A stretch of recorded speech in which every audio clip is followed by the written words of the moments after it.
What's up, YouTube? This is your guy, Hector. Like always, coming with the fuego on the Tuesday nights. I got my guy, El Don Sicario, and I got my brother from another mother, my guy, Richie Rivera. Fellas, how we doing? We're chilling. Happy holidays, Merry Christmas, Happy Kwanzaa. I know it wasn't the happiest of holidays this weekend after hearing the Yamamoto news, but I know we got more about that in a little bit. Yeah, Feliz Navidad, mi gente. Welcome. I hope everybody had a great holidays. I hope everybody got them gifts. I hope everybody got them jerseys. You know what I'm saying? I hope everything's good for everyone, especially with the way things are going right now for us Yankee fans. Oh, man. Yeah, I'm definitely ready to get into this conversation with you fellas and with the chat as well. Shout out to one of the most phenomenal communities we have here on Yankees YouTube, Yankees Twitter, Yankees Instagram. Shout out to you folks that are in the chat. If you're watching this for the first time, hit the subscribe button, smack that like button, get into the chat, and let's enjoy the conversation. But like you said, Don Sicario and Rich, when it comes to the news that broke, Yamamoto is a Dodger.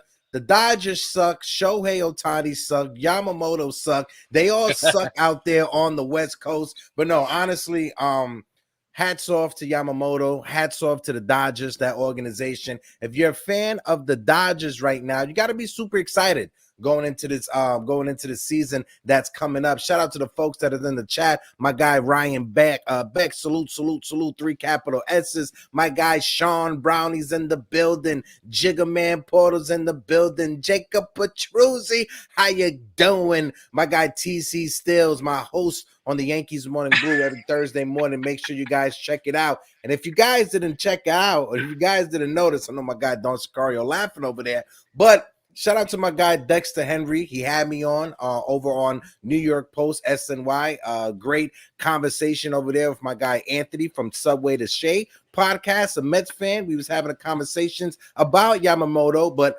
I couldn't wait to have the conversation with the community right here because Don Sicario, you know, we was going hard for this guy. We was going hard. Rich Rivera, I think we had the episode right before the news dropped that Yamamoto will be a Dodger, but like I said on the show with Dexter Henry, I can't be too upset at the front office. They had a dollar figure in their mind, which they didn't want to go past. If you look at the AAV, I know the Yankees, they offered more per season than the Dodgers did per season. The Dodgers gave them that extra 2 years. But I'm going to throw it over to you, Don Sicario. What's your thoughts on the Yamamoto signing with the Dodgers? Afterwards, where do you think the Yankees need to go? And then throw it over to Rich Rivera. Folks in the chat as well, let us know what's your thoughts when it comes to Yamamoto. Shout out my guy Anthony Medina, mi hermano de la Isla. But go ahead, Don Sicario. The floor is yours. Yo, first of all, shout out to Otani. The way he played this whole entire offseason was immaculate. You could tell during the WBC, him and Yamamoto, like him and his crew, they're like, yo, we about to be free agents. Where would you want to play? It kind of reminded me of the Giancarlo Stanton and rest in peace. What's his face from Miami when the pitcher when they were both talking about they wanted to be Yankees together.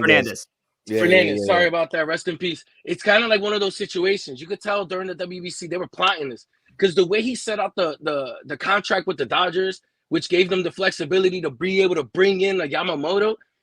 I can't even be mad at that. Like, I mean, Otani changed the game right now for baseball.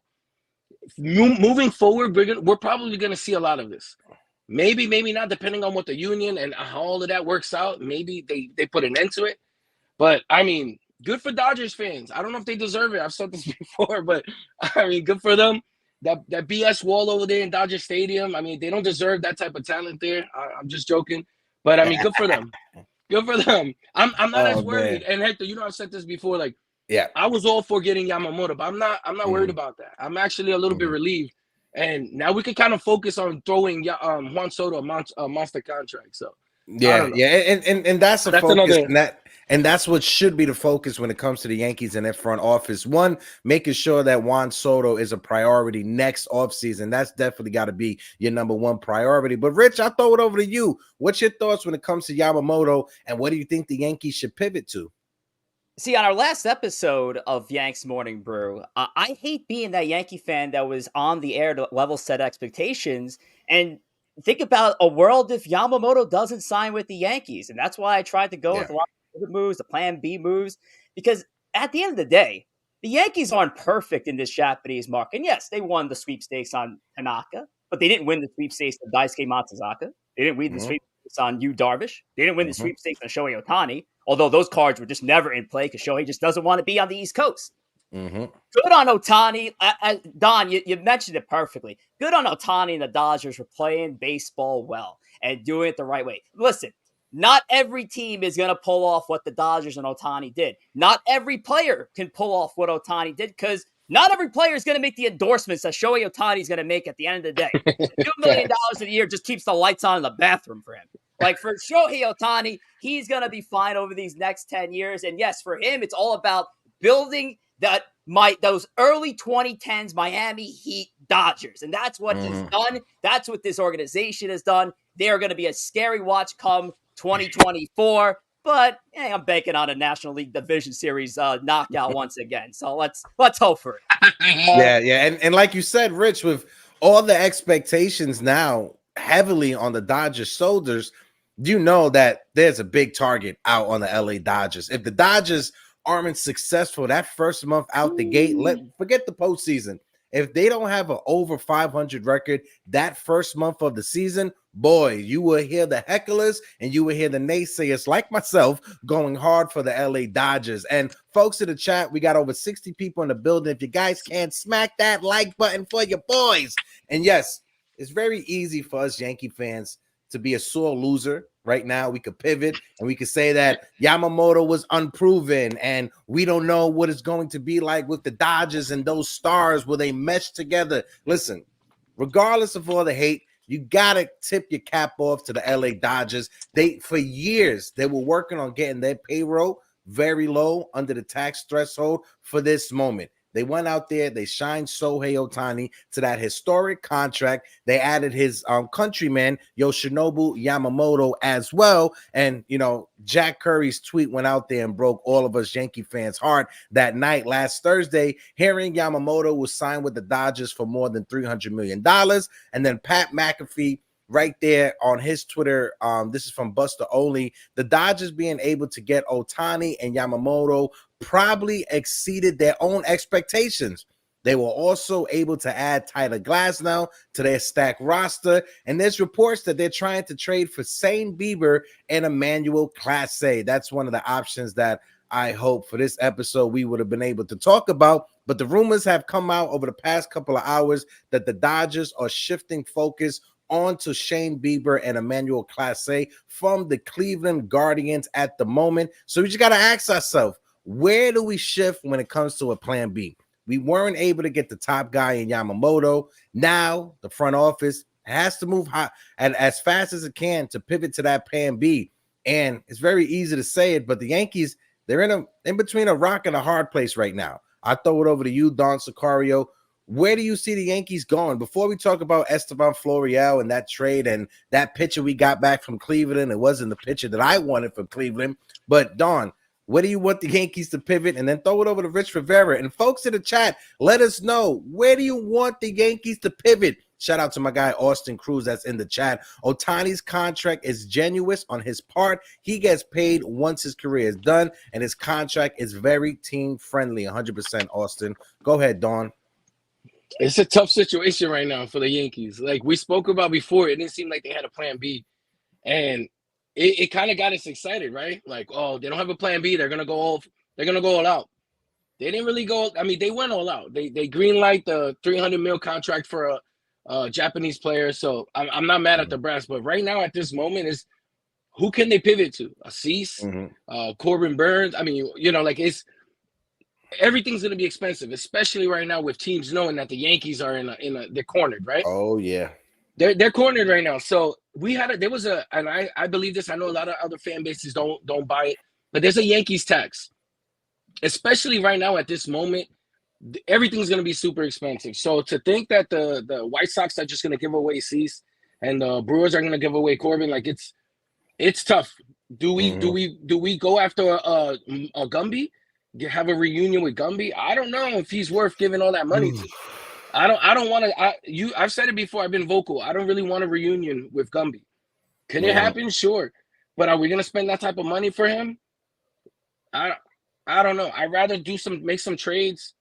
And if we do, White Sox right now, we've messed with them before. The last time we had a trade with them, it was a good trade.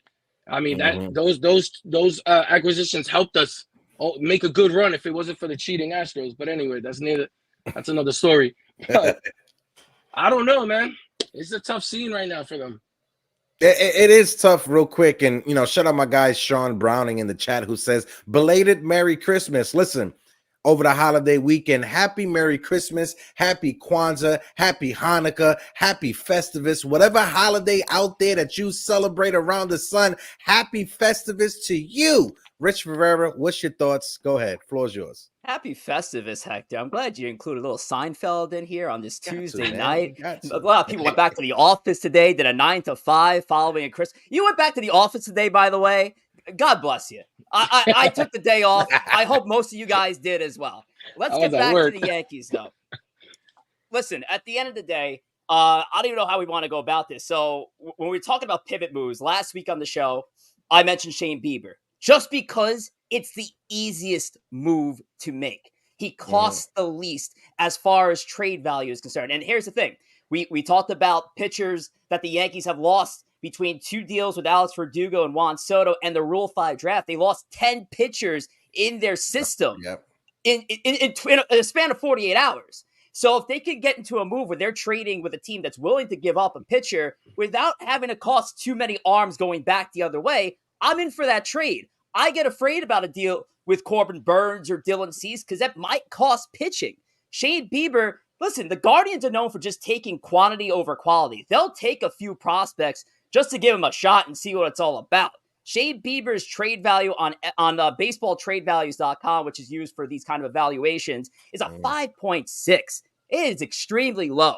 A trade can get done with the Guardians, and I got a little excited today because I saw, like you just mentioned before, Heck, there was a trade between the Guardians and the Yankees today that I was getting excited for, a right-handed pitcher. Wrong guy. But hey, we're still in that market. I'd say Shane Bieber, it's the easiest move to make.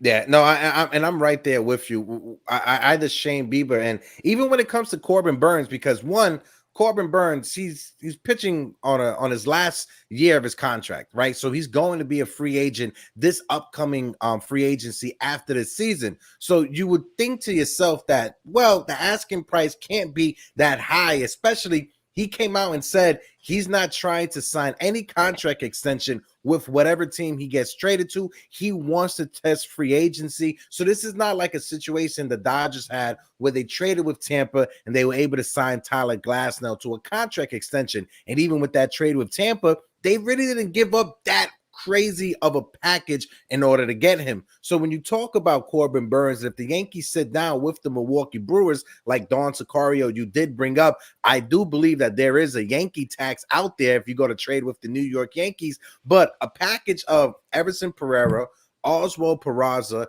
you want to throw in Clayton Beater, and if you have to throw in one of the top guys of of Will Warren or Chase Hampton, you have to have that conversation with your front office because you swung and you missed on Yamamoto. Now you got to pivot to Corbin Burns. And I know a lot of Yankee fans, we were big on the Japanese players. Now that the Dodgers secured Otani and Yamamoto, you could just put the dreams aside when it comes to Roki Sasaki. You could put the dreams aside when it comes to that first baseman. The Dodgers, they're going to have a stronghold on Japanese players from now going forward into the future. But Don Sicario, what is a trade package that you'll be comfortable for Corbin Burns? And then let's throw it over to Shane Bieber after Rich Rivera gives his take on what trade package he'll be comfortable when it comes to Mr. Corbin Burns. So go ahead, Don Sicario. I like and shout out to Yankees Earl, right? Yankees fan Earl. I like his package. You know what I'm saying? Yeah. I'm not good at putting prospects together for trades. I've said this before. If it's up to me, I don't care. I don't prospect hug these days, so I'll give whoever up. But I kind of like that. Peraza, Pereira, and Beater. Why not? At this point right now, the Yankees are in too deep to be prospect hugging. I know we gotta save for the future and whatnot, but we've been doing that already. We've been passing on a lot of players to protect the young Padawans, right? But Mhm. I don't know. Whoever it takes, Cashman, they should know who to give up. You know, and that package that Yankees Zero, the one that he put together, I would go for it. Yeah, but he was also saying, and also we're sitting on 34 likes, and we got 90 people watching us on YouTube. So if you haven't hit that like button, smack that like button for your boys. And if you haven't subscribed, hit the subscribe button as well. But one thing that Yankee Earl was trying to put out there, Yeah. that a package for Corbin Burns, it's most likely going to include Jason Dominguez or Yeah. Spencer Jones. And I feel with him about to be a free agent, him already coming out saying he's not going to sign any contract extension, this is going to be a rental. You don't have to give up the Spencer Jones or the Jason Dominguez's of the world. Rich Rivera, what's your thoughts on that? And what is a trade package that you would be comfortable with offering for Milwaukee? Oh, absolutely not. I'm not dealing a top 3 prospect for a pitcher who's going to be a free agent, especially who's going to be on the wrong side of 30 soon. When it comes to a trade package, listen, I like the idea of trying to convince the Brewers on an outfielder like Everson Pereira as your starting piece going back in the deal. If they could stay away from trading more pitching, that'd be great. I know you just mentioned Clayton Bieber before, and then I just had to shake my head because I was like, here we go, more pitching again. But hell, if that gets a deal done, listen, you know, I'll try not to prospect as well. If it's a Pereira, I was actually looking at a trade value deal. I have a Roderick Arias, Everson Pereira, and possibly a Clayton Bieber deal going back to Milwaukee for Corbin Burns. I think could get that done. And when you look at Roderick Arias, I know a lot of Yankee fans think that he's going to be a superstar in the next 5 years, but that's 5 years down the line. That's 5 years on Garrett Cole's age, on Aaron Judge's age that we don't have time to wait for. So if Roderick Arias is going to get us a package, I mean, is going to get us done a deal with that inks us Corbin Burns, you got to have that conversation. I know a lot of Yankee fans, they want to see the Baby Bombers 2.0. But if there's a package to be made and it has to include Roderick Arias, or if it has to include any of the other young Yankee prospects, you're going to have that conversation because you struck out on Yamamoto. Yes, Corbin Burns, he's in the last deal of his contract, but Milwaukee is still in the driving seat for whatever trade because they know Yamamoto's gone. The big fish is gone. Now, people who missed out on Yamamoto, now they have to trade for Corbin Burns or Shane Bieber. So if you're Milwaukee or the Cleveland Guardians, you got to feel like you're in some sort of a driving seat or you're leading the conversation when it comes to trade packages. What's your thoughts, Don Sicario? Let's throw it over to Rich as well. This is the time to do it. This is the year that the Yankees need to go for it. The roster right now has the perfect combination of the youngins and the vets. It's a perfect match right now. Like the window is closing, bro. I know Juan Soto came in. That's 1 year of a little. Like this is the year that they have to go for it. I know Brian Cashman likes to take his time. He likes to be very cautious.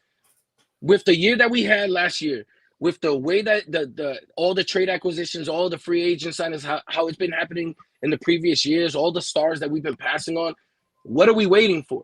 This has to be the most important year going forward. Like this is the year.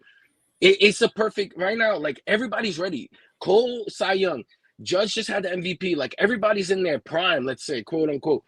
This is the perfect year to actually go for it and just full force. You know, because what else are we gonna wait for next year? The year after that? What are we wasting time right now? We wasting these guys' prime years. So go for it. Yeah, I'm right there with you, Don Sicario. Rich, before you go, I just want to take a pause real quick because we got over 102 people in the building watching. So we hit that 100 mark. So I just want to let you guys know this Thursday morning at 11 a.m. when we have the Yankees Morning Brew, I'm going to have my guy Frank Luna on. If you guys know Frank Luna, he is a big figure when it comes to merchandise in the Yankees world. He does a lot of events with Oswald Cabrera, Jose Trevino. He did one with Jake Bauer, real close friend of the channel and of the show. He will be on this Thursday, and we're going to be giving out some signed Jose Trevino merchandise. So you guys going to want to tune in this Thursday for your chance to enter into the duck race so you can get some free Jose Trevino merch. It is going to be an amazing episode. Go ahead, Rich. Yeah, so again, a Corbin Burns trade would excite me. Is there a part of me that kind of wants to wait out on Burns possibly towards the trade deadline? Sure, but the Yankees still need pitching at the end of the day. I do see some comments. let's say a 50-50 mix on Shane Bieber here. Again, Mhm. Bieber's just the easiest move you can make. And Bieber is an upgrade over the vacancy you currently have in the starting And the rotation. cheapest. So Yeah. yes, make that move. And we've gone back and forth on the possibility of a reunion with Montgomery or possibly signing Blake Snell. And heck, you know my take on having 3/5 left-handed starters in the Oh yeah, rotation. I'm right there with Don't you, bro. like it. Not a Yeah. fan. Facts. Can't be left-handed dominant in Major League Baseball. Sorry. Yeah, it makes no sense. And I brought that take up when I was on SNY. And for some reason, there were people in the comments section saying that I don't know nothing about baseball. You need to have a starting rotation of mostly lefties. I'm like, are you kidding me? Is the math not mathing on my end? It just makes no sense. But that's why Rich Rivera is a friend of the channel and a friend of the show, because he's a smart baseball guy. I only have conversations with smart baseball guys. Shout out to the folks that is in the chat. My guy, Michael Caputis, Angelo Siciliano is in the building. Hey. CWE, what it do? Salute, salute, salute. CWE says we need 2 starters. Listen, you can't have enough pitching, right? So if the asking price is right, if we could get a Shane Bieber or a Corbin Burns and still go out there and try to ink a Marcus Stroman. I know he's not the sexiest name out there for Yankee fans, but you know, something out there to bring back the pitching depth that we had to give up to get Juan Soto. You know, I'm not crying that we gave up Michael King. Now that we don't have Yamamoto, I'm not crying that we don't have pitching depth because we got Juan Soto. And now it's time for the front office to stand on business and go out there and add the pieces that we still need. We knew even if we got Yamamoto, we knew the offseason wasn't done. The team still had to go out there and make a couple of more moves for extra bullpen arms or an extra starting pitcher. So even if we got Yamamoto, nothing was complete. We still had to go out there and fill out our roster. We lost out on Yamamoto. We still got to go out there with the same attitude. Yes, Yankee fans, it's frustrating. We lost the money war to the LA Dodgers, but when it comes down to it, the reporting, I'm going to just remove this real quick just so we could have the three of us focus. The reporting this entire offseason, when it comes to Yamamoto, everything was off. Everybody was saying that he was favored to go to the Yankees. He wanted to go to the Yankees. All of us, all we were doing was seeing what the blue check mark people said on Twitter and was just regurgitating it to you guys, right? So we was all wrong. The truth came out. He wanted to be a Dodger from the beginning. He was just using both New York teams to up the price for the Dodgers. It's a smart business move. He got the bigger contract. He's going to be with the Dodgers for the next 12 years. He may be a free agent in 6 years if he opt out of his contract, but I'm staying far away from Yamamoto because I feel a little bit burned right now when it comes to that. What's your thoughts, Don Sakari, and throw it over the ring? And you peep, that's twice already that Yankee fans get played out by the athlete wearing the Yankees hat. It was nothing but pictures of Yamamoto, right? We got burned with that he had the Yankee hat. And then the last guy was Patrick Corbin, was it? I mean, right? In the wedding, the dude gave his brother-in-law, whoever it was, gave him a Yankee hat. Unfortunately, we got used. It doesn't really, I mean, I know we get used every season, right? Every free agent, every trade candidate, they get linked to the Yankees. But for some reason, I really thought this was going to get done. Like I truly believed Yamamoto was going to be a Yankee, and you know, it is what it is. We all thought, Don Sicario. So it's, you know, we got egg on our face. You know, this is a collective therapy session, right? Because we all thought Yamamoto was going to be a Yankee, right? Talking to my guy Dexter Henry, who's an insider over there with SNY, he told me from the people that he heard that the Yankees presentation was super strong for Yamamoto. So even he thought Yamamoto was going to be a Yankee that Thursday when the news came out. But the news came out, Yamamoto to the Dodgers, and it is what it is. Rich, floor is yours. Go ahead, bro. Collective thought. And before I move forward, Heck, I just want to shout out to you for making that appearance on SNY with Dexter Henry. Congrats to you. It was awesome to see you on the program. So really cool stuff to bring Morning Brew to syndicated television. So on Yamamoto, listen, for me, it was just looking at the reports, it was a 50-50 for me. And maybe I'm the only Yankee fan who thought that. It was all over the map. There was no way I can sit there and wake up one morning and say, oh, it's 99% certainty that he's going to be a New York Yankee. Because like Don just said, he played the New York teams to get to drive up the price. And I give Cohen credit for hanging in there for the 325 and 12, and Yamamoto just saying, well, I just want to be a Dodger. And for the Yankees' sake, I do want to answer this. I see a lot of Hal is cheap. The Yankees swung and missed. This was a swing, and the ball was robbed at the fence going over a $300 million contract over 10 years to I a like pitcher who's that. not stepped on a Major League Baseball mound is more than generous. More than generous. Yeah.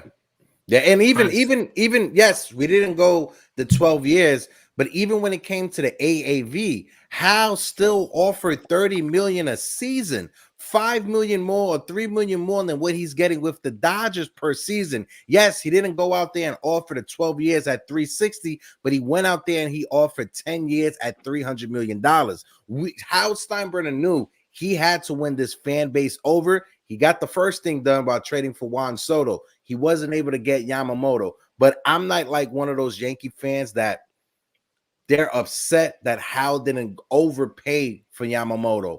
I'm happy that Hal Steinbrenner, he was in the negotiations till the end. And like Don Sicario said, he played both of us. He played the Yankees and he played the Mets because in the back of his mind, he already knew he wanted to be a Dodger. There's no ifs, ands, or buts. He wanted to be in LA. Yeah. He wanted to be with the Dodgers. And if you're Yamamoto, I said this over on Dexter Henry's show, if you're Yamamoto and you had to choose, it's easier for you to travel back and forth from LA to Japan than it is for you to travel back and forth from Japan over to New York City. You're saving about 8 hours on the flight. And I don't know about you guys, 3 hours going to Florida, my legs cramp up. I start getting agitated. I start getting hangry and shit like that. I can't deal with an extra 8 to 10 hours on the plane. So Don, what's your thoughts about how Yamamoto handled the situation? And throw it over to Rich and let's switch things up.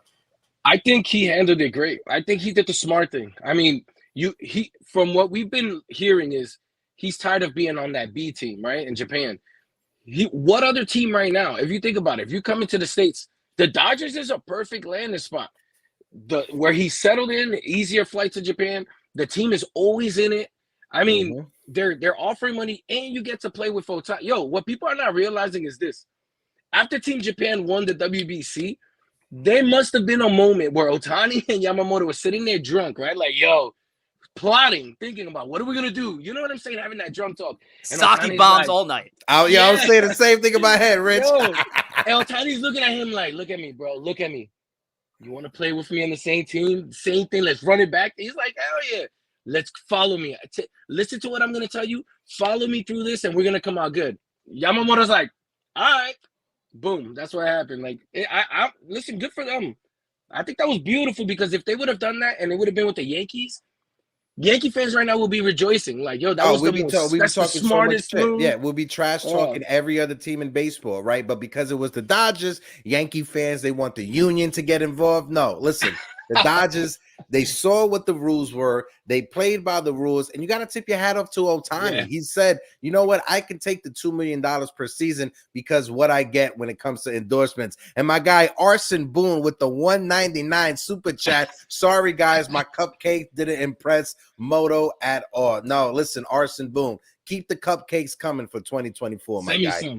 Yeah, go ahead, Rich. I need some cupcakes and arsenic in it after all this news with Yamamoto. I mean, yeah. Listen, at the end of the day, again, it's disappointing, but you have to move on. You know, the Yankees have lost out on big. The Yankees have not been perfect in the Japanese market. They won out on two great free agents in Matsui and Tanaka, and we were happy to have them.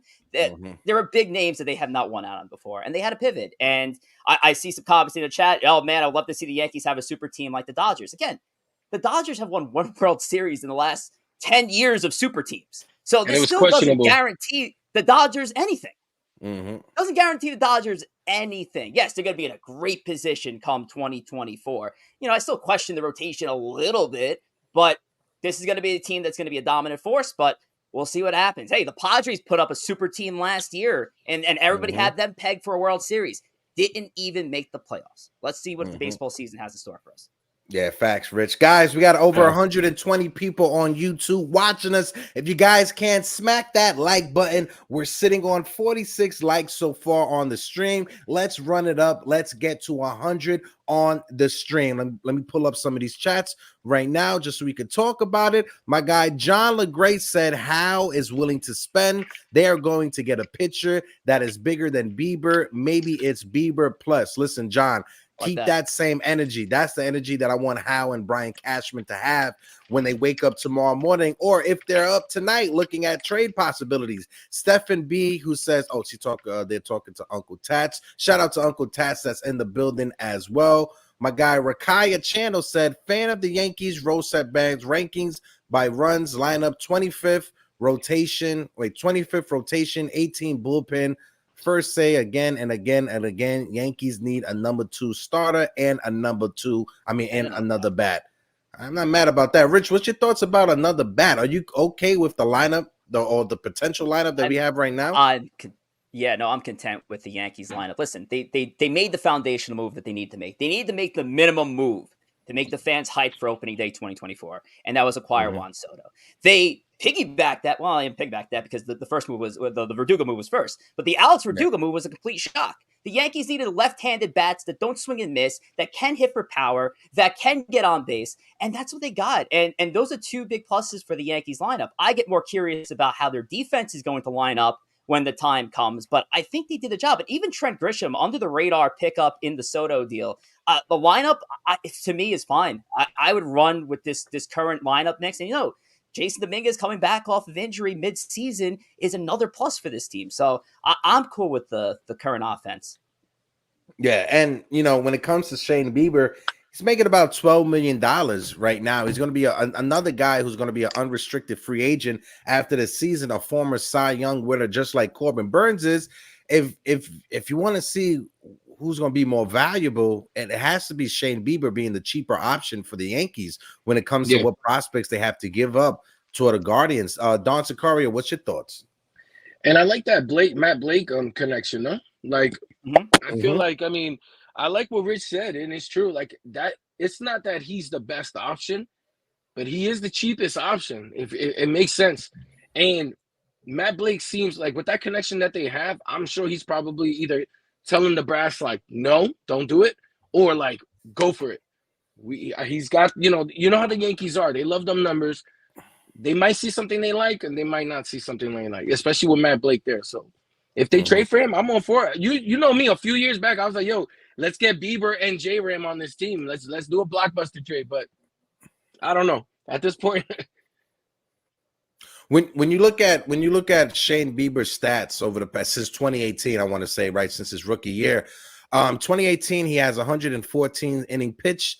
2019, 214 innings pitched. 2020, obviously the shortened season, 77 innings pitched. 2021, 96 innings pitched. 2022, he had over 200 innings pitched, and last year 128 innings pitched. So this is a guy that he's pitched 200 innings twice in his career, but besides that, he's never pitched more than 130 innings on a season.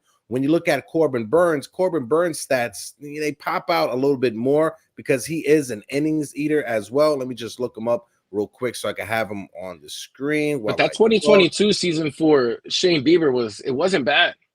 2.8. No, it wasn't. And no, I think 2021 was a shortened season, and 2020, I think for him was just an injured season, if I'm not mistaken. That 2022 season was pretty good. 198 strikeouts, if I'm not mistaken, 190 something.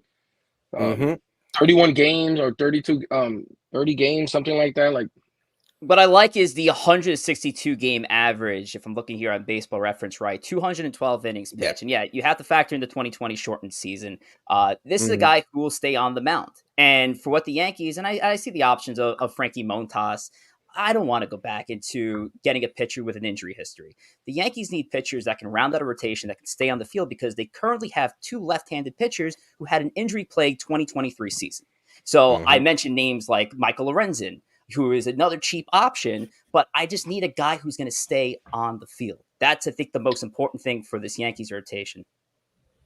Yeah, I don't think any Yankee fan is going to disagree with the things that you want for a starting pitcher. But also when you look at Corbin Burns' stats, in the league since 2018, but his breakout season was 2021, 167 innings pitched, 2022, 202 innings pitched, last year 193 innings pitched. Corbin Burns, he is an innings eater. When you look at his ERAs over the past few years as He's well, a bulldog. 2021, 2.43 ERA. I think that was a Cy Young season as well. 2022, 2.94. 2023, 3.39 ERA. This is a guy who's used to pitching, and you could say more pitcher-friendly ballparks. What would you consider Milwaukee? More of a hitters-friendly or a pitchers-friendly ballpark, Rich? I think it's like a that would be battle of more like a it's kind mix. of in the. I think it's more towards pitching. I mean, we've seen a lot of success out of the Brewers pitching, like outside of Corbin Burns. Freddie Peralta has also put up a successful campaign in his last few years. Corbin Burns. Listen, I'm in. You got me sold on Corbin Burns. If the forced trades are on, I'm not giving up much. I'm in. But again, I'm afraid of what the freaking package is gonna be. That's it. Yeah. If they trade for Corbin Burns, listen, I'll be a happy camper. I'm just saying, Bieber's a simple move.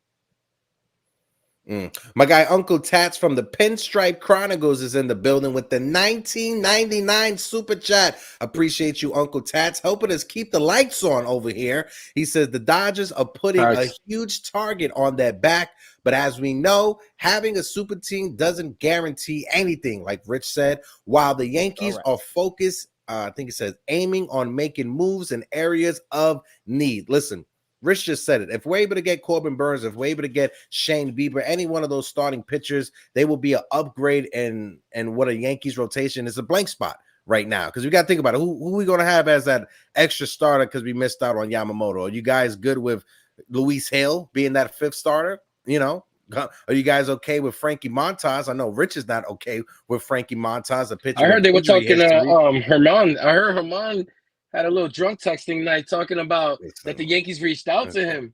If I'm not mistaken.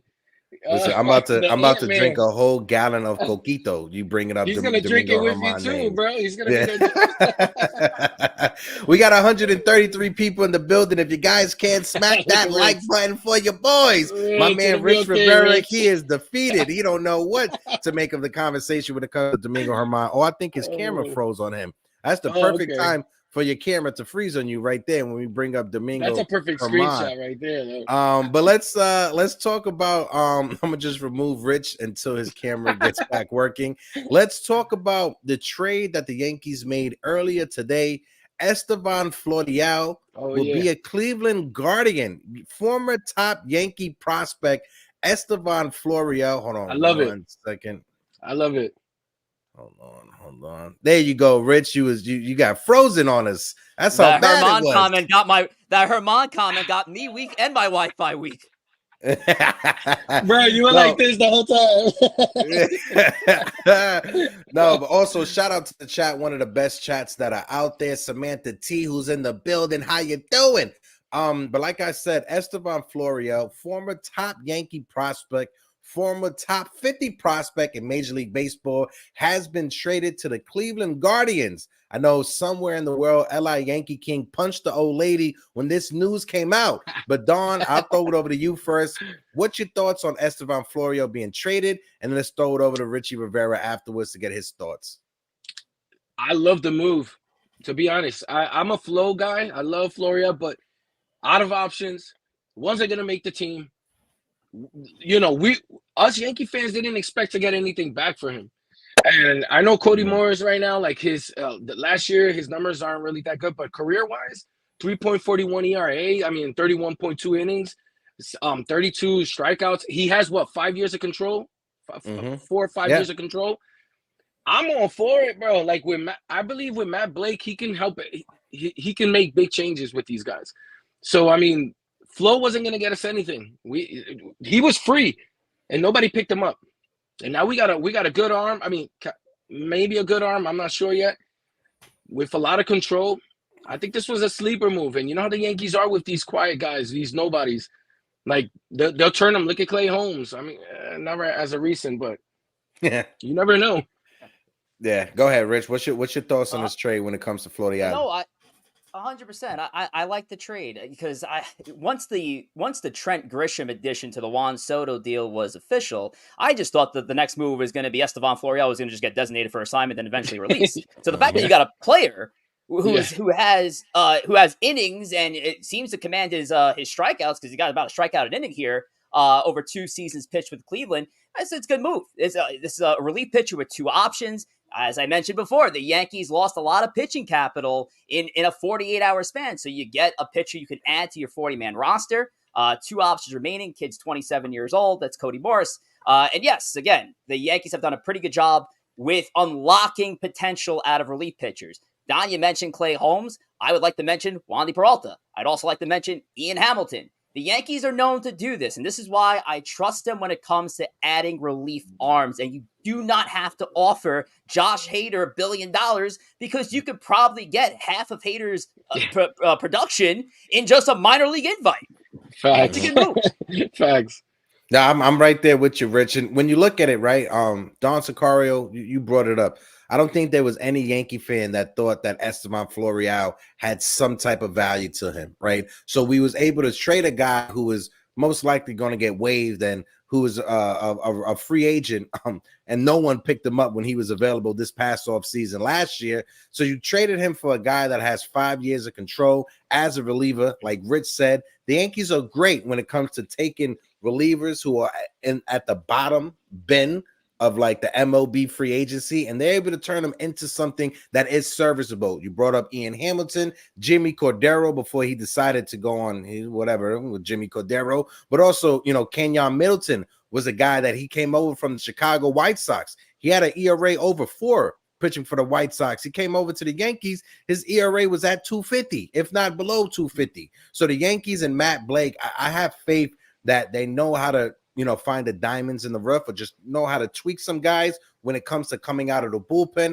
We just have to see what Matt Blake can do with this starting rotation, right? Because I don't think anyone's going to argue when it comes to our bullpen over the past 5 years. But when it comes to our starting rotation, besides Garrett Cole, there is no one in that starting rotation that I have faith in, right? So I want to ask you fellas, right? And Max Goodman, he points it out perfectly, and you guys was also saying it as well. Shout out to Florial. He's finally going to get a chance to actually have a major league job out there with the Cleveland Guardians. He's going to be able to play. He doesn't have to worry about being a bench player. He's going to get average or regular playing time, or he should get regular playing time to see what he has in his bat.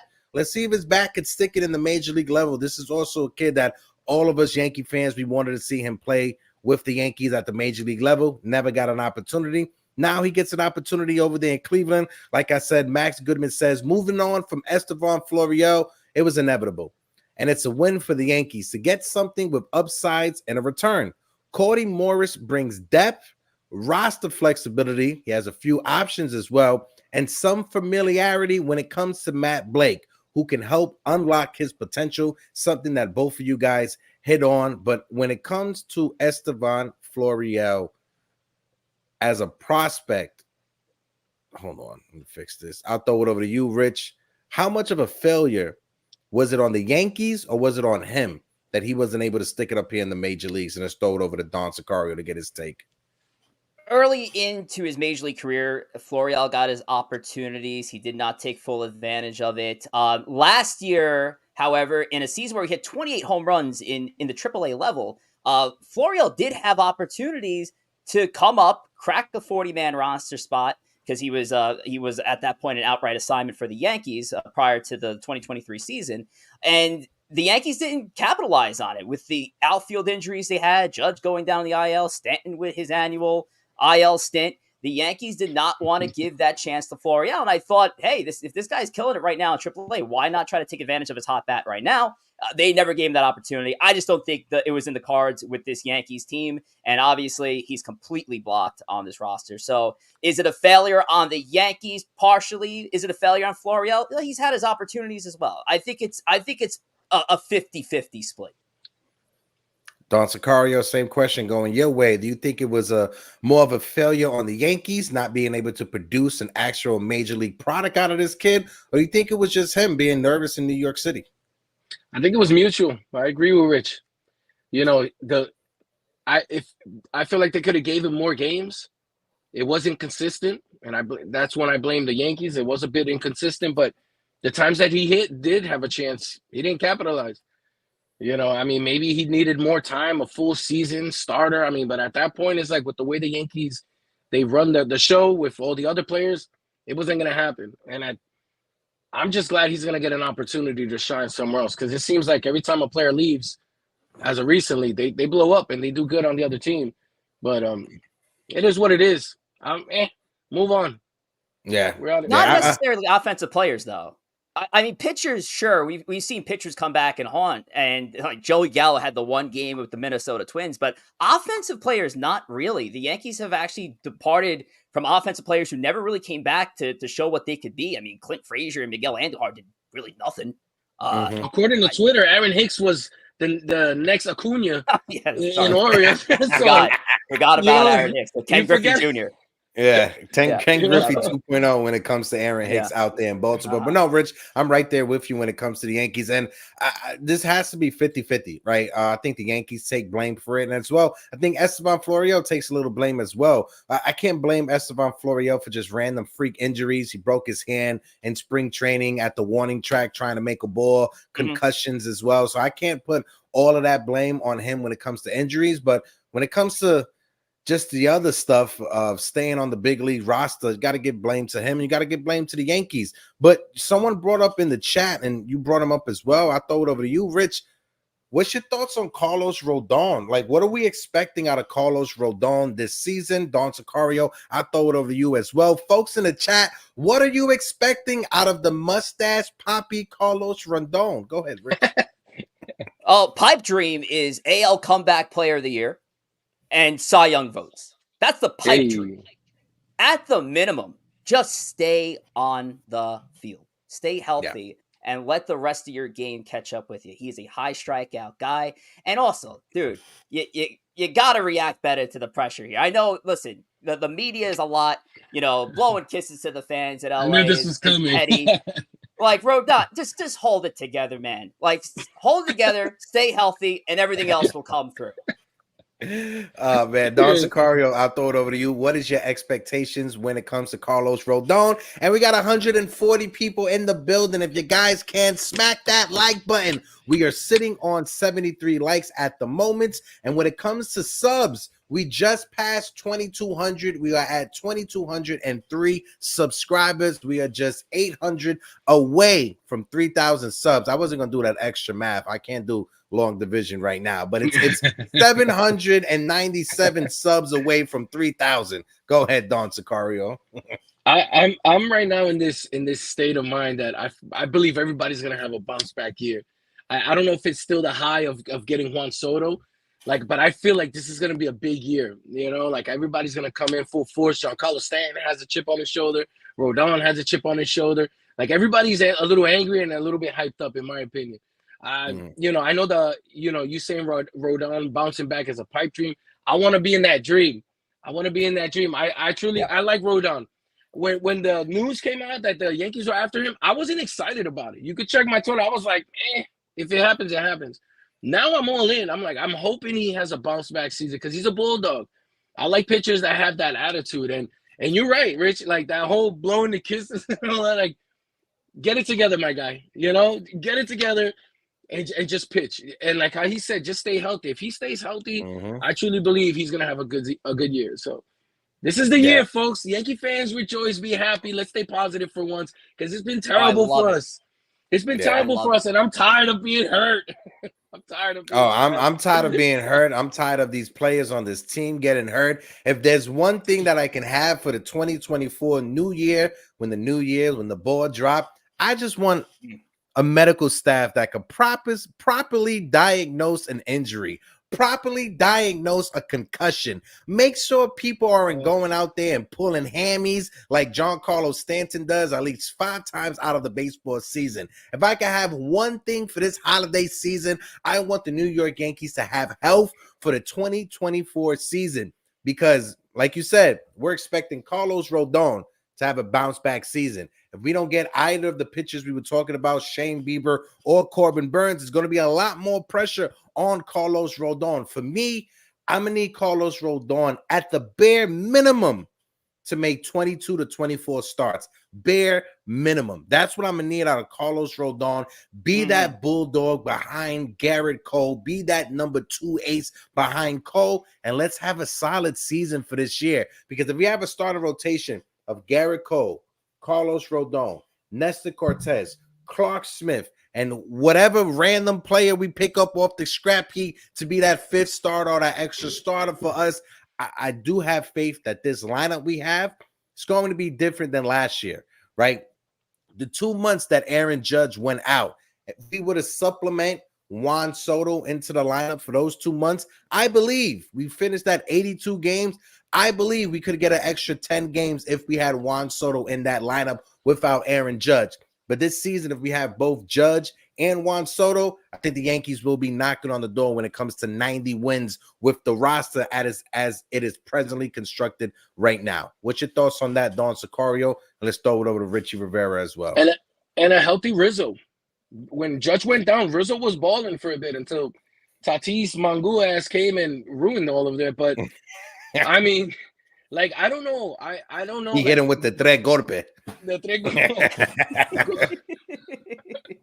Like, going into the offseason, and Hector, you know this, like, I've been like, I have a feeling about this offseason. I feel like we're going to get the guys that we want. It's been 50-50 so far, but I feel that way about going into the season with the team. I feel like this is going to be a change for us. It's going to be, you know, like, Yankee fans deserve it. Like, we've been suffering for way too long. So I think everybody, if healthy, I think this lineup is going to do damage. And I love the addition of King Doogie. Like, I like him. I like Alex Verdugo. I feel like he's going to bring a little bit of excitement to the team. He's a little bit of a cornball, of course.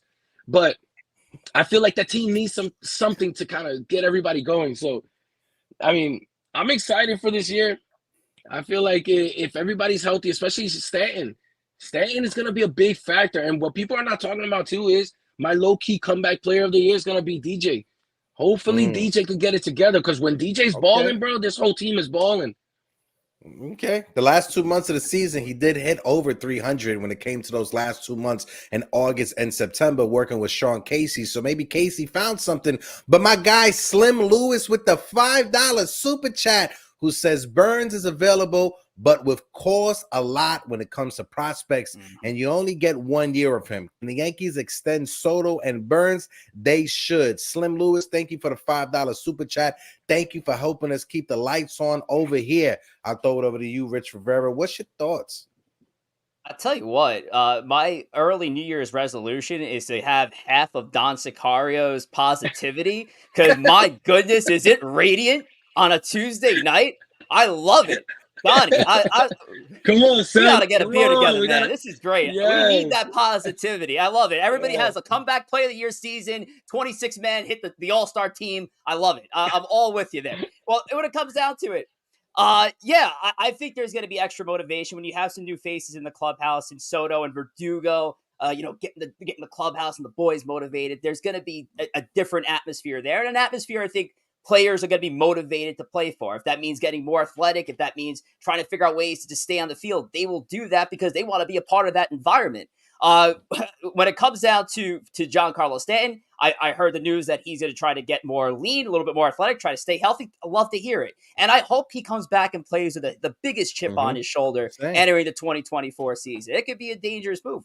And as far as the lineup goes, again, I mentioned it before, I think this lineup is dirty. If a fully healthy Yankees lineup is nice. With DJ LeMahieu being a part of that, if he stays healthy and he does his thing, that could be a big add. But at the minimum, even if he's not that DJ LeMahieu involved, my X factor in that Yankees lineup could be a young third baseman by the name of Oswald Peraza, who, if he doesn't go anywhere, that's a guy to me I think you'd be wasting royally on the bench. If you could try to find a way to fix his bat and glove into the regular Yankees order and defensive alignment, with DJ LeMahieu kind of playing the role of Obi-Wan Kenobi to young Anakin Skywalker. Hopefully it doesn't go the way of Anakin, but we'd love to see that. I want to see more Oswald Peraza in 2024. Rich, I just want to say right now, you referencing Star Wars, you just made Don Sicario's night. Yes. My man is a Star Wars weeb. I'm Love right there with him love when it. it comes to that. Love That's it. why me and him connect so well. I want to shout out a few of the guys, some chats. Shout out my guy Halal from Backstage Media is in the building. Halal, how you doing? Salute, salute, salute. 3 capital S's. My guy Senor Acevedo, who said, Hector, can I plug my Spanish channel here for my Latino community? Will love the support of everyone if I can. Acevedo, you know that when it comes to promoting your stuff, you don't have to ask me, my guy. Anybody out there that knows, if you have your own channel, as long as it's safe and respectful to terms and services, you're free to promote it over here. Don't be coming over here trying to promote your Forex schemes and stuff like that. We don't need no MLMs over here. We don't need none of that. But if you guys have a channel that you guys want to promote, if you guys are working on something, you guys, you're more than welcome to promote it in the chat. Like I said, as long as you're respectful to the terms and services of YouTube, NFE, you could definitely post your channel going forward. If anyone wants to post their channel so everybody can subscribe to you, go ahead. And with that being said, make sure you guys follow my guy El Don Sicario over there on NYY News with my guy Felix and with Ruben El Numero Uno and Rich Rivera. Let them know where they can follow you as well. Shout out my guy Pete Seminetti, you handsome son of a bitch, you from the NYY Underground. Salute, salute, salute. How you doing? 3 capital S's. How you doing? How you doing? Go ahead, Rich. Well, I'm going to make my move on the at NYY News. Hopefully I got that right, Don. You're going to have to check me on that. But for our guys, Empire State of Baseball, and by the way, we are a 4-man live stream. We are 50% Yankees Twitter, 50% Mets Twitter. So the pods could get fun. We're going to be actually live tomorrow at 8 p.m. Eastern time to talk Yamamoto, Shohei Otani. So before you check in back in the morning brew sports guys, because I know they have their Jets evening brew at 9 p.m. Eastern. Then, of course, the Yanks brew again, 11 a.m. Eastern on Thursday.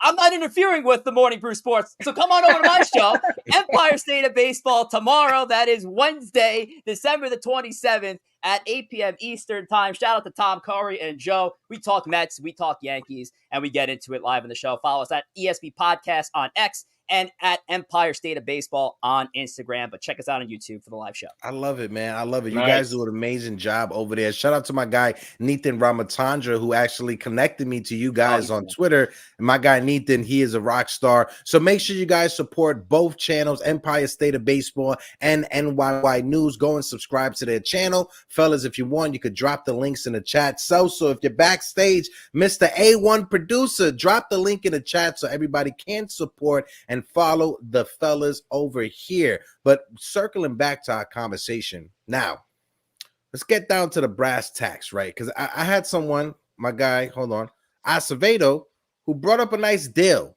Pereira, Arias, and a catcher. Well, we got a catcher down there called Ben Rice, who his bat awoken this season. Solid left-handed hitter. Are you guys willing to give up Ben Rice? Like, I know we're talking about Corbin Burns and what the package is going to be to get either him or Shane Bieber. If you're at the casino, you got to spend money to make money. Scared money don't make no money, like the young kids say nowadays. If you were the Yankees, are you giving up Ben Rice? I'll throw it over to you, Rich, and then throw it over to Don Sicario afterwards. All right, so during the summer, I work with the Somerset Patriots as their on-field announcer, so I get a lot of opportunity to see these players in action. Ben Rice is one player I hope the Yankees never move on from because the guy is an absolute stud. And if you see what the double A competition is like, it's actually probably that much better than triple A baseball. These guys can translate that double A production to MLB like that. And Ben Rice, a lefty bat, I liked what I saw out of the production of Ben Rice, but if it means a Corbin Burns at the end of the day or a big-time pitcher like a Dylan Cease, it is what it is. The Yankees do have a ton of catching depth, guys like Augustine Ramirez, Carlos Narvaez, and of course the young Austin Wells on the Major League roster. But I am a big Ben Rice fan, but if it means getting me Corbin Burns, so be it. Don Sicario, same question going your way. Are you holding back? I know Spencer Jones and Jason Dominguez are the two sexy names. Is there any other prospect that you're not willing to include in a trade? Hold on, before we get into even that, my guy Rich over here is a low-key rock star. I'm mad I never found out about him anytime like sooner. You doing broadcasts and all of this with the minor leaguers, man. That's dope, bro. Like I appreciate it. I'm mad I didn't know about you before, so I'm about to start following a little closer now. But that's cool. Just come down to the ballpark. Just come down to the ballpark. I'll make you the sweetheart of the game. Hey. My guy. That's what's up. But listen, man, I don't know. I'm not a few years back, I was real tight about giving up prospects. I mean, if I'm not mistaken, and I haven't deleted the tweet, I didn't want to give up some of the guys for Garrett Cole when he was with the Pirates. Like I'm one of those. So, but I've learned my lesson. So right now, at this point, it's like whoever's available, go for it. Like I want to win right now. I don't want to hold back on prospects. I haven't been following the prospects close. Like I don't do it. I'm an average Joe. Just watch the games, drink a beer. I don't. You know me. I don't get into all of that. But at this point, if gun to my head, yo, whoever they want, except for the usual suspects, you know, the top dogs. But all these other guys, I've never heard of them. I don't follow them like that, like you guys do. So I wouldn't mind. Rich, I want to ask you, Rich, because, you know, Don Sicario, he brings up the broadcasting thing. Have you heard anything from your peoples when it comes to the Somerset Patriots? Is Spencer Jones taking ground balls at first base yet? Because we know when it comes to that outfield, it may not be a spot for him in the outfield. We know he was drafted as an outfielder and a first baseman. Do you see the Yankees trying to profile him as a first baseman? Yes, they are playing with the idea of him possibly taking on that position at first base. You know, Anthony Rizzo after next year has a team. I believe it's a team option. I don't believe it's a player option after the end of next year. So it could be a possibility. Now, I don't know if Jones is going to be signed, sealed, and delivered by the 2025 season. But it does open up that possibility where the first base position is going to open up. I saw in the chat if you keep Ben Rice, maybe you convert him into a first base. I think that conversation is going to be had. Plus, you're still going to have a couple more years of DJ LeMay who can cover the position as well. But for Spencer Jones, yes, there is talk of him potentially taking on that from a more primary perspective come 2024. So we'll see what happens when the new season approaches. Folks, my guy Jonathan just said we have 90 likes on the stream and we got 133 people in the building. If you guys can't smack that like button, we are just 10 likes away from number 100. Now, talking about Spencer Jones, there was some rumors. Twitter was going a little bit crazy over the past week. I'm not sure if you guys saw it, but there were rumors that Spencer Jones was training or was or working out with Aaron Judge's hitting coach. Did you guys see any of that circulated through the news? Dawn, did you see that? Rich? It's news to me, but you know, if there's any hitting coach you want to take some lessons from. But this is the thing that when it came to that, a lot of people were throwing that out there. Shout out to Teacher Man Rich. He met with another Yankee podcast. I don't want to say their name because I don't want to try to seem like I'm slandering anybody or whatever. They interviewed him.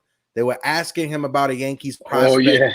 He hinted at the possibility of it being Spencer Jones. They took their footage, when it came to clipping and highlighting it, and they put it out there like he said it was Spencer Jones. He came out there and he literally called them out and said, listen, I didn't say it's Spencer Jones. Those guys are lying. They're manipulating the footage that is out there. So from him, he's not working with Spencer Jones. This is according to Teacher Man Richard, you know, Aaron Judge's hitting coach. And to the guys that are out there, if you guys are going to make media, listen, I'm not someone that lays out rules and regulations, but just make sure you're not misleading your audience. That's the only thing I want to say. I watch whatever conspiracy theories that are out there, but I try to make sure if I bring something, I try to source it. I'm not trying to mislead people. You may see a clickbait video thumbnail here or there, but that's about it. But you know, anything that we say on the Morning Brew, whether it's the Knicks Morning Brew, the Yankees Morning Brew, it's always backed up and it's always sourced. We're not trying to mislead anyone out there when it comes to spreading information or reporting anything that's out there. What's your thoughts about that, Don Sicario? Just throw it over. I seen that he fried them. Oh yeah, he was upset. He was upset. He was upset. He really was. But I mean, you know, what can we do? We love that bochinche, you know, like of course we Puerto Rican, bro. Are you kidding me? Anytime I hear noise outside of my building, I'm sticking my big ass head outside to see what's going on. For those of you who don't know what bochinche means, that's a term that's basically gossip. And we love that. We love that gossip. But I mean, the idea of Spencer Jones playing first, that guy is a monster. I think that would be perfect. And like how Rich says, they have spoken about the possibility of that. That's cool. Unless somehow Cody Bellinger falls on our lap. I don't know. I don't want to speculate or anything. But you know how the Yankees be rolling. But having Spencer Jones, that youngin, that prospect with that much potential being in the lineup, especially when Rizzo goes, playing first, that would be fire. I'm all for it. Yeah. It was cool. I think one of the names that, Hector, you mentioned earlier that you're afraid the Yankees are going to be taken out of is Munetaka Murakami, who's the big Japanese first baseman. And you mentioned, maybe he'll go to the Dodgers. Well, they have a pretty damn good first baseman over there locked up for a few years. So come on over to the Yankees, Munetaka Murakami. Let's get that number 55 back on a Japanese export. No, that'd be really cool. But yeah, Spencer Jones as that emergency option, as an in-house option. Yeah, I'm all for it. The guy is, I believe, 6'7", and he is a beast. He's a monster to see in public. I mean, he doesn't even have to peek over the tunnel too much to sign autographs of kids. It's a wild scene from down low. But yeah, I'd be excited to see what Jones's progression will be. I just hope that he's not in a position where he gets blocked. So if first base is the home, then first base it is. Shout out. I got a couple of super chats that I want to highlight real quick. My guy, David Elias with the $2 super chat. Thank you for keeping the lights on. Yamamoto was a bust. We need Bieber and we need Hicks. I hope you don't mean Aaron Hicks. No, I know you mean Hicks with the 100-mile-an-hour arm. No, I'm definitely with you there, David Elias. Now, my guy, Senor Perez is in the building. Victor Riano Perez with the $5 super chat. Thank you for helping us keep the lights on. Cole, Rodon, Corbin, Jordan, Bieber, bullpen is Cortez and Smith. My man's trying to stack the deck. Now, I was just checking Yankees Twitter or just Twitter in general. Do you guys call it Twitter? You guys call it X? I'm gonna keep calling it Twitter. I call it Twitter. I call it Twitter. I'm on the X thing now. It's just You're on the I'm X not a fan wave of now, it, but Rich? Yeah. I've been on the X wave. It is what it is. My man's on the X wave. I'm gonna still call it Twitter until I get tired one of these days. But I was on the app formerly known as Twitter and seeing Luis Castillo. Apparently, the Seattle Mariners are shopping Luis I was gonna bring that up. And their other starting pitcher, I forgot his name. It always skips me off the top of my head. Is it the Kirby? No. Logan the Gilbert. Logan Gilbert. That's a guy that we could have traded for a couple of years ago, but Brian Cashman didn't pull the trigger on Logan Gilbert. But Rich, I'll start off with you. When it comes to Luis Castillo and Logan Gilbert, is there a reality that they could be either one of them could be Yankees? Of course, there's a reality that could potentially happen. I mean, I'm just looking at Luis Castillo's contract numbers, and I'm figuring it out. I'm getting agita thinking about the Luis Castillo trade deadline from 2022, where the Yankees were well in that market to try to make a big deal at Cincinnati, and all it took was an Anthony Volpe to do it. And at the time, I mean, that's a whole conversation, and I know we're way past that time frame again, but the possibility that Castillo could be a Yankee again excites me. That guy's a gamer. That guy has a great 4-pitch mix. That would be an awesome move. But Logan Gilbert, I was talking about Logan Gilbert the other night. His trade value is through the roof because I don't believe he's a free agent until after the 2027 season at the moment. So obviously his market, his trade value is through the roof right now. So if they could try to work out a deal for Castillo, who obviously costs a lot more than the young Gilbert, that'd be some kind of trade for the Yankees to try to pull off. Don Sicario, same thing. Either one of those trade targets from Seattle tickles your fancy. What's your thoughts on that? It does. It tickles it tickles a lot. Like the thought of it tickles a lot. Go ahead, Luis bro. Castillo, man. Just to think there was a moment in time where Yankees Twitter was arguing back and forth a head-on trade for Castillo and Gleyber Torres. Just the thought that was a thing on Twitter is crazy. Because at this moment right now, I drive Gleyber Torres over there. Like, I drive him myself. But, I mean, Luis Castillo, I don't know if that's a possibility. If it is, It's gonna take a lot, but I wouldn't mind giving up. Luis Castillo is an ace. He is an ace, bro. Yeah. Having him there with Garrett Cole, I'd be all for it. Logan Gilbert, I mean, his numbers are good. He's real young, 26 years old, 25, 26 years old. Those are two good arms. I don't know if the Castillo thing is a reality. I would love to live in that reality, but the Gilbert, we have a better chance. And the amount of years he has left, I would be fired. Castillo, we can afford it. The contract's not that bad. His contract is not that bad. I think if I'm not mistaken, he's making like $20 million a season, Rich, right? Luis Castillo? That's correct. So his money kicks in 2024, and I would assume, and I haven't read a lot into it, I would assume that's why the Mariners are fielding offers now, because he goes from making $11.4 million, which he did in 2023, up to $24.15 for the next 4 seasons, and then he has a vested option in 2028 as well. So he's going to cost a lot after this season as far as money goes, but if you lose out on Yamamoto, who you're giving $27 million to per year, if that deal would have went through, well, now you've saved, I guess, $3 million in Luis Castillo, who is an ace and has pitched on a Major League Baseball mound. Bingo, Rich. And that's the thing. So now if you're the Yankees, you got all your options laid out right in front of you. You got your Shane Biebers, you got your Logan Gilberts, you got your Corbin Burns, you got your Luis Castillo. Out of those 4 options right there, the cheapest one, in my opinion, is still going to be Shane Bieber. Shane Bieber is going to be the cheapest out of them. Then it's going to be Corbin Burns, because when you look at both Logan Gilbert, like you said, he has controllable years for the next 4 or 5 seasons at a very low AAV. And then you got Luis Castillo. Yes, he signed that major contract making $24 million a season, but he's locked up. You don't got to worry about him being a rental or being in free agency next year like you got to do with Corbin Burns and with Shane Bieber. And if you're the Mariners, you gave up 3 out of your 5 top prospects in order to get Luis Castillo. You're asking for top 3 prospects at the bare minimum when you pick up that phone to have a conversation with any GM that is out there. So if you're the Yankees, you got some options, but it's just going to depend when it comes to Brian Cashman.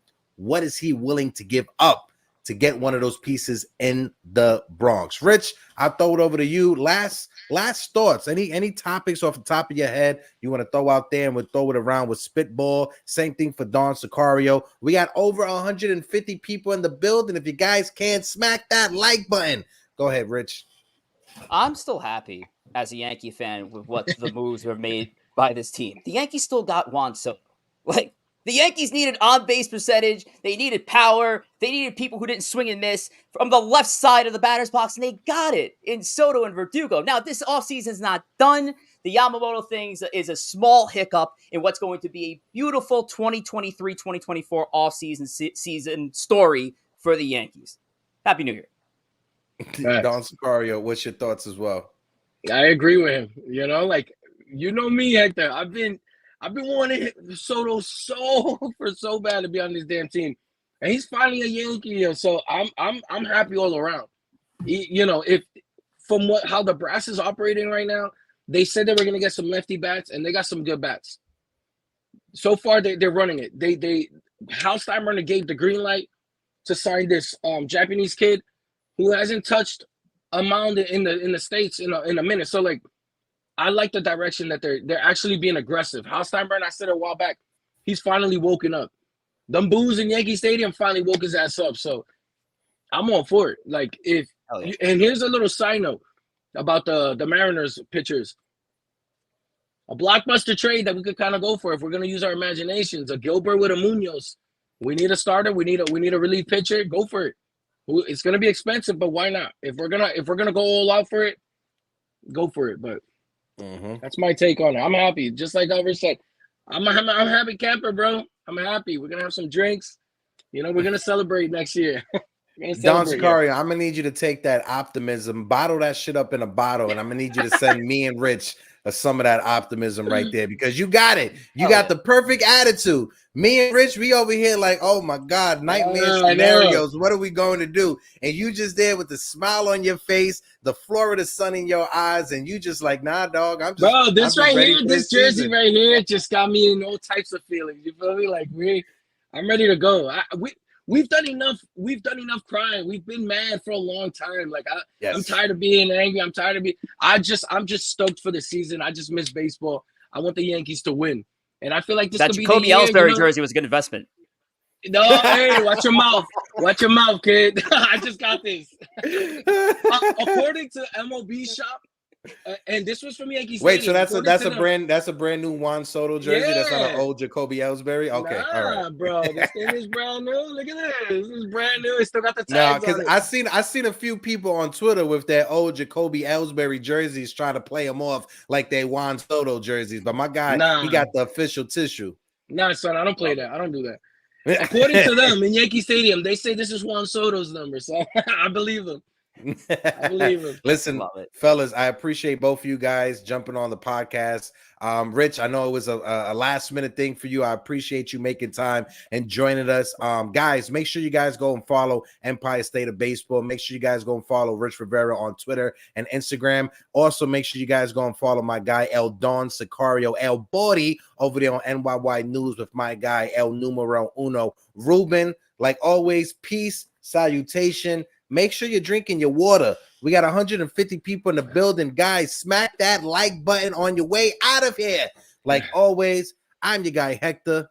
Until next time, deuces. And this Thursday, make sure you guys tune in because we got the giveaway episode this Thursday with my guy, Frank Rivera. We got some Yankee merchandise, some Jose Trevino, different things we're going to be giving away. So, yeah, make sure you tune in. I won the last one. Enter your contest. Don Sicario won the last contest, and he got that. What was it again? It was the Bowers. It was the picture of him signed and everything. Oh, the I got some merch. Bowers I also picture, got some other merch stickers and stuff like that. So that was cool. Yeah, so make sure you guys tune into this Thursday. Until next time, deuces.